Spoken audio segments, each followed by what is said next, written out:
Salam, salam outsiders, débrief Coupe d'Afrique des Nations, le débrief commence maintenant. Le Bénin est en 8e de finale. Je dis les Béninois, ils vont faire une Coupe d'Afrique comme les Portugais. 3 matchs nuls et les Béninois sont déjà en 8e de finale. Franchement, il faut saluer la défense du Bénin. En toute honnêteté, j'ai vu les Béninois sur les réseaux sociaux, etc. Mais ils ont raison. Ils ont raison. En ce moment, je suis désolé. Mis à part Romain Saïs du Maroc, Adénon, c'est le meilleur défenseur central de la Coupe d'Afrique. Déjà, le mec, aujourd'hui, il joue face au Cameroun. Attendez, Statistique. Adénon, défenseur central du Bénin, il joue face au Cameroun. Le mec, il a subi 4 fautes. J'ai jamais vu ça de ma vie. Un défenseur qui a subi 4 fautes, c'est le joueur qui a subi le plus de fautes dans le match. Tu te poses des questions à savoir si c'est lui le défenseur ou si c'est les attaquants camerounais les défenseurs. Ça montre à quel point les attaquants camerounais sont nuls. Ils sont trop nuls. Aujourd'hui, Adénon, il s'est géré en défense centrale son match. Top, rien à dire. Le mec, c'est un leader. C'est un vrai leader. Il amène son équipe et jusqu'à présent, le Bénin arrive à s'en sortir. Ces petits écureuils-là, si on les laisse aller comme ça, je te dis, ils vont nous grignoter jusqu'à la fin. Ils vont arriver en finale, on va rien comprendre. Alec B, si je ne me trompe pas, c'est ça son nom, leur gardien de but. Il est excellent. Il est excellent. Les parades qu'il a fait aujourd'hui, la frappe de Choupo-Moting, l'arrêt, etc. Mais je dis, cette défense béninoise-là, elle est pas à sous-estimer. Beaucoup de gens regardent le Bénin, on dit ouais c'est le Bénin, c'est le Bénin. Moi-même je ne croyais pas que le Bénin allait être là et pourtant le Bénin tient la tête haute. Le Bénin est là, le Bénin est posé et le Bénin sort des top performances match après match. C'est vrai qu'offensivement ils n'arrivent pas à marquer, mais là on est en 8e de finale. S'ils continuent comme ça à faire des 0-0, 0-0, 0-0, 0-0, 0-0, ils vont au penalty et que les Béninois ils ont des bons tireurs de penalty, ils peuvent aller loin dans cette compétition-ci. Le coach adjoint du Cameroun, c'est pas Patrick Kluivert. Je demande, le coach adjoint du Cameroun, c'est pas Patrick Kluivert?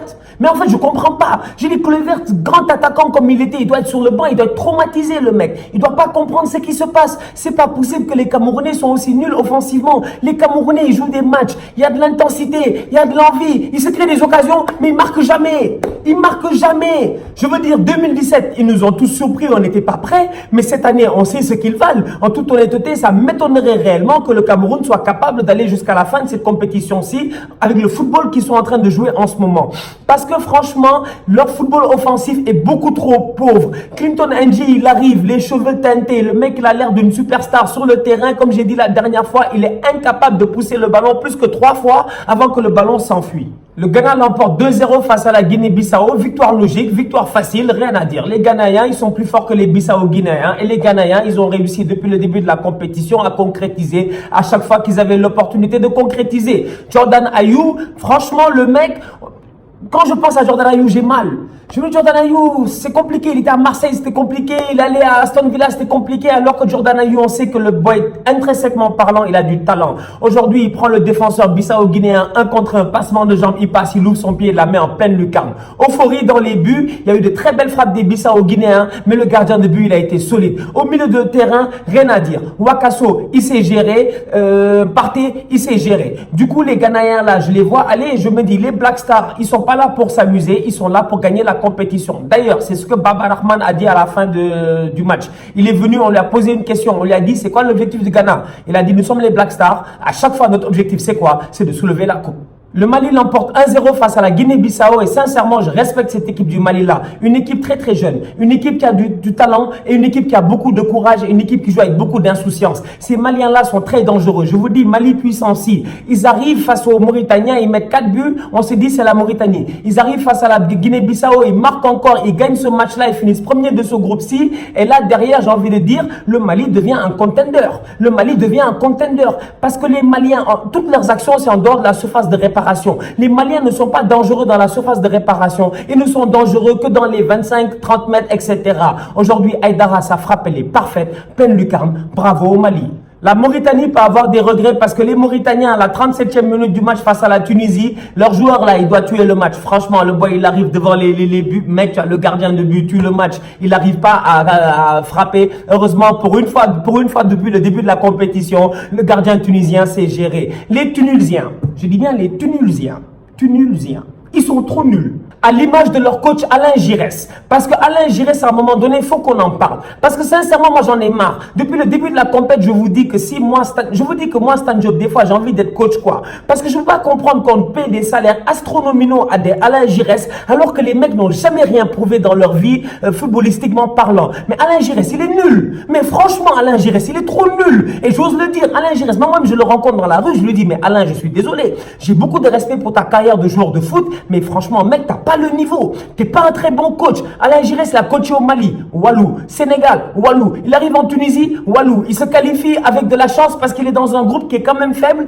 avec 3 matchs nuls d'affilée. C'est le même Alain Giresse qu'en 1982, Coupe du Monde, quand l'Italie se qualifie pour le 2e tour avec 3 matchs nuls, il disait que c'était un fiasco, etc. C'est une honte, l'Italie n'a pas une bonne équipe. Qui a gagné cette Coupe du Monde en 82? C'est les Italiens. Donc du coup, moi j'ai envie de dire une chose à Alain Giresse. Mec, tu n'as pas le niveau. Je suis désolé, tu ne mérites pas ton salaire. Parce que cette équipe de Tunisie là, ce qu'elle propose en ce moment, c'est anormalement décevant. Une pensée pour mon admin Mohamed qui est venu et qui a dit, il est venu sur la publication Facebook, il a dit, ouais, les poussins de Carthage, mais franchement, ils sont trop nuls, les poussins de Carthage. En fait, eux, ils n'ont jamais éclos. Shout out au Mourabitoun, c'est dommage, c'est vraiment dommage, manque d'expérience, manque de précision, mais aujourd'hui, ils avaient largement l'opportunité de pouvoir battre ces Tunisiens-là. Je reprends, ils avaient largement l'opportunité de pouvoir battre ces Tunisiens-là.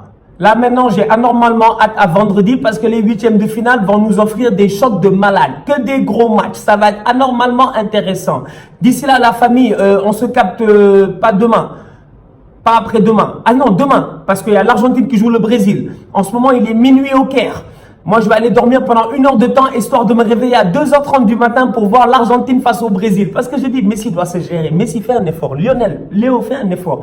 Peut-être qu'il y en a qui vont voir le débrief demain. Peut-être que l'Argentine est déjà éliminée ou l'Argentine est déjà qualifiée. Mais une chose est certaine, c'est que demain, il y aura un débrief Argentine-Brésil. Prochain débrief Coupe d'Afrique des Nations. Vendredi, moi, ça me permet de me reposer jeudi parce que franchement, je suis fatigué, quoi. Les gars, depuis le début de la compète, j'ai pas arrêté. On peut pas dire que ça n'y travaille pas. Je suis allé à tous les matchs. Non, franchement, je suis allé à tous les matchs. Tous les matchs que tu puisses imaginer. Et la plupart de ces tickets-là, il y a 2 matchs dessus. Franchement, la plupart de ces tickets-là, mec, t'as 2 matchs dessus. Tu vois, ça, 2 matchs. Comment ça s'appelle? Bon, là, je me suis tapé quand même un Burundi-Guinée, c'était assez compliqué. Tu vois, là, je me suis tapé encore là 2 matchs. Là encore 2 matchs. Du coup, j'ai fait, mec, tous les matchs possibles, tu puisses imaginer, je les ai fait. J'ai assez de tickets pour me créer un éventail. Donc, la famille, j'espère que vous serez là pour les 8e de finale parce que je serai là. D'ici là, j'ai vu un commentaire hier. C'est rare que je revienne souvent sur les commentaires, tu vois, que j'ai pas apprécié. Mais hier, j'ai vu un commentaire. Mais les gars, gérez-vous, franchement. Tu travailles dur, tu mets ton débrief. Il y a les boys là, ils viennent de ouais, Stan, le débrief, ça prend trop de temps, etc. Mais les mecs, je suis seul. Je suis solo care. Si j'avais des partenaires, j'aurais ramené toute la team outsider. J'aurais ramené mes 3 admins avec moi. Tu vois ce que je veux dire? Mais on n'a pas de partenaires. On est pauvres, nous, tu vois, les outsiders. Donc, on se débrouille avec les moyens du bord, tu vois. Si j'avais mon équipe, les débriefs, ils seraient en ligne même pas 30 minutes après la fin du match. Mais il faut penser à une chose. Il y a tellement d'embouteillages au Caire. Tu vas au stade, tu dois revenir à la maison. Le temps de réfléchir un peu, de dire qu'est-ce que tu vas raconter aux outsiders et tout. La famille, franchement, c'est pas facile. En plus de cela, ça, d'ailleurs, avis de recherche, je cherche un admin, je cherche un admin spécialiste en Liga. Parce que là, en ce moment, j'ai des admins, ils sont très très forts. Franchement, shout out à vous. Sans eux, j'arriverai pas à gérer tout cela. Parce que la page Outsider, elle prend une ampleur extraordinaire. Aujourd'hui, on arrive à toucher environ 50 000 personnes par jour. Multiplie ça par 30, fais ton calcul. Je pense que ça fait aux environs de 1,4, 1,5 millions de personnes par mois. Donc, tu peux imaginer le trafic qu'il y a sur la page. Tu peux imaginer le nombre de personnes qui lui envoient des messages, etc. et tout. Des fois, ça me prend 2-3 jours pour répondre aux messages. Pas parce que je n'ai pas envie de répondre, mais parce qu'il y a tellement de messages et en plus de cela, je dois gérer tellement de choses en même temps. Donc, du coup, je cherche un spécialiste Liga, un mec qui se gère. Et sachez une chose, Stan Diop, il est là, il fait des débriefs et tout, il est sympa, mais en tant que patron, je suis pas sympa. Je suis très très dur. Honnêtement, mes admins, ils savent. Quand tu déconnes, je te le dis direct. Tu fais le fou, je te vire. Donc, et en plus, c'est du bénévolat. Imaginez, les mecs qui travaillent, ils sont même pas payés, mais le travail qu'ils font et tout ce qu'ils abattent, c'est extraordinaire. Des fois, je vous vois me remercier moi Stan, mais au-delà de me remercier moi, il faut remercier toute mon équipe parce que les boys, le taf qu'ils font, il est juste magnifique. Donc la famille, si vous êtes bon, si tu es pertinent, si tu sens que, non, je dis bien si tu es pertinent, tu parles très bien français, hein, faut que ton français il soit très très clair sans aucune faute parce que moi les fautes d'orthographe, de grammaire, etc., j'accepte pas. Tu es pertinent, tu connais la Liga Santander. parce que je cherche un admin Liga Santander, un boy anormalement calé en Liga Santander.